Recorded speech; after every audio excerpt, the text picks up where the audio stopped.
Good morning, students. Now we are studying about the structure of atom. It is your second part.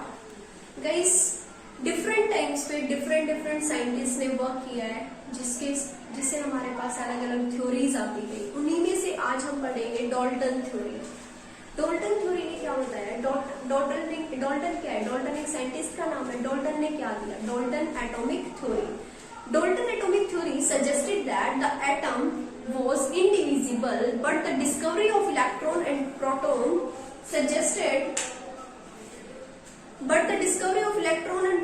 suggested that atoms are indivisible. Guys, Dalton ने सबसे पहले हमारे पास जब तक electrons, protons, neutrons की discoveries नहीं थी, तो वहां पे डॉल्टन ने अपनी थ्योरी दी और बताया कि डॉल्टन ने क्या कहा, उसने सजेस्ट किया एटम वॉज इंडिविजिबल। एटम क्या है? इंडिविजिबल है। लेकिन हुआ क्या? ये बात तो उसकी फेल हो गई। डॉल्टन एटॉमिक थ्योरी फेल हो गई। कैसे फेल हुई? हमारे पास कुछ डिस्कवरीज आ गई जिन्होंने उसको फेल कर दिया। Means discoveries of electrons and protons and neutrons.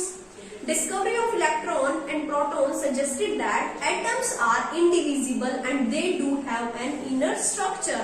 उन्होंने बताया हम क्या कर सकते हैं? एटम्स को डिवाइड कर सकते हैं। They are divisible and they do have inner structure. अब डिविजिबल है तो उनके पास क्या हुआ? इनर स्ट्रक्चर हुआ। It means it lead to the failure of Dalton's atomic theory. And for explaining this, many scientists proposed various atomic models. Guys, इन्हीं चीजों को एक्सप्लेन करते करते बहुत सारे साइंटिस्ट आए, सबने अपना काम किया, सबने अपने मॉडल किए। Mean J Thomson, Rutherford, Niels Bohr, Dalton also. They are many. J.J. Thomson was the first one to propose a model for the structure of an atom. Guys, different type पे इन सब चीजों को explain करने के लिए scientist proposed various atomic models and theories. And the first one to propose a model for the structure of an atom by J.J. Thomson. First of all, we are discussing about the Dalton atomic theory. Dalton atomic theory suggested that atom was indivisible. Dalton ने क्या बताया अपनी theory के अंदर? Theory होते है सिद्धांत। Dalton ने बताया कि एटम क्या है? इंडिविजिबल है। लेकिन इसको फेलियर किसने कर दिया? Discoveries of electron and protons. इन्होंने क्या बता दिया? एटम्स क्या है? डिविजिबल। एटम्स क्या है? डिविजिबल। एंड उनके पास क्या है? दे do have an inner structure. It means यहाँ पे क्या हुआ? जो डॉल्टन थ्योरी थी वो हमारे पास क्या हो गई? फेल हो गई। अब ये तो फेल हो गई, तो इन चीजों को एक्सप्लेन करने के लिए क्या हुआ? साइंटिस्ट ने क्या किया? प्रपोज किए various atomic models and the first is JJ. Thomson model of the atom. JJ. Thomson ने क्या किया? स्ट्रक्चर ऑफ एटम बताया और कहा सबसे पहले जे.जे. थॉमसन मॉडल आया कब था? 1903 में। 1903 गाइस। 1903 में ये मॉडल आया और इसने बोला only electron and proton to be present in the atom. इसने बताया कि एक एटम के अंदर इलेक्ट्रॉन एंड प्रोटॉन बस ये दो ही हैं जो क्या होते हैं? एटम्स के अंदर प्रेजेंट होते हैं। Understand guys? यहाँ पे इसने अपना मॉडल दिया। गाइस, ये एटॉमिक मॉडल है, एटम का स्ट्रक्चर है जिसके अंदर ये जो ब्लैक नेगेटिव मैंने साइन बना रखे हैं ये है electron, because electrons are negative charge particle. And जो ये आउटर स्फीयर है, ये सारा स्फीयर क्या है? पॉजिटिव। इट मीन्स इसकी जो बाउंड्री है सर्कमफेरेंस है वो क्या है? पॉजिटिव।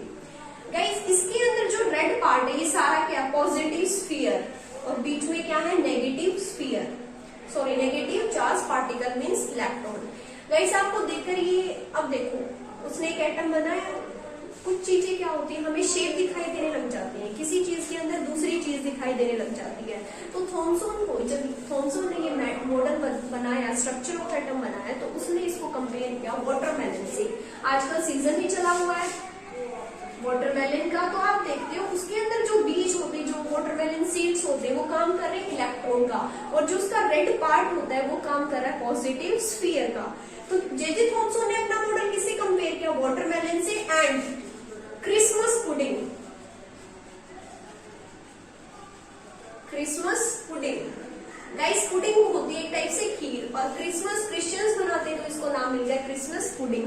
इसमें ड्राई फ्रूट्स होते हैं बहुत ज्यादा, तो जो ड्राई फ्रूट्स होते हैं वो काम करते हैं इलेक्ट्रिक चार्ज मीन्स इलेक्ट्रॉन्स का, और जो बाकी जो व्हाइट होता है हमारा उसमें पुडिंग के अंदर जो इंग्रेडिएंट्स होते हैं जो बनने के बाद रेडी हो जाता है वो काम करता है पॉजिटिव चार्ज का।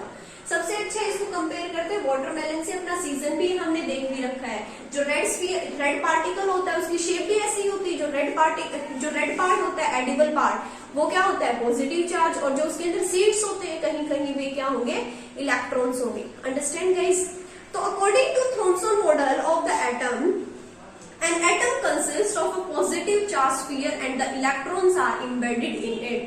थॉमसन ने क्या बताया, जो एटम है उसमें जो स्फीयर है वो पॉजिटिव चार्ज होता है, इलेक्ट्रॉन्स क्या होते हैं इसके अंदर इम्बेडेड होते हैं, मतलब बंधे हुए होते हैं। And the negative and positive charge are equal in magnitude. उसने सेकंड क्या बताया, जो नेगेटिव चार्ज है और पॉजिटिव चार्ज है उनकी वैल्यूज क्या, मैग्नीट्यूड क्या है उसका, इक्वल है। इट मीन्स गाइस आप देखिए, अगर आप -2 करते हो और फिर +2 करते हो तो क्या आंसर आता है, 0 आता है। इट मीन्स वो चीज क्या है, न्यूट्रल। अब इन दोनों का मैग्नीट्यूड सेम हो गया तो इसका मतलब हमारे पास जो एटम है वो कैसा हो गया, neutral. The negative and positive charges are equal in magnitude so the atoms as a whole is electrically neutral. इसका मतलब वो क्या हो गया, न्यूट्रल, क्योंकि माइनस और प्लस से क्या हो गया, कैंसिल आउट हो गया और हमारे पास आंसर क्या हो गया, 0, और 0 क्या होता है, न्यूट्रल होता है। यही होता है। Understand guys? Guys, the colored area in the sphere contains all the positive charge in the atom and the negatively charged electrons are spread throughout the sphere. Understand guys? Guys, the positive charge, the electrons are carried, the positive charge carried out through the sphere and electrons means negative charge embedded in the sphere. The total negative charge of electron is equal to the total positive charge of the sphere. These equal and opposite charges each other due to which an atom becomes electrically neutral on the whole. Wholly क्या हो जाता है, वो neutral हो जाता है।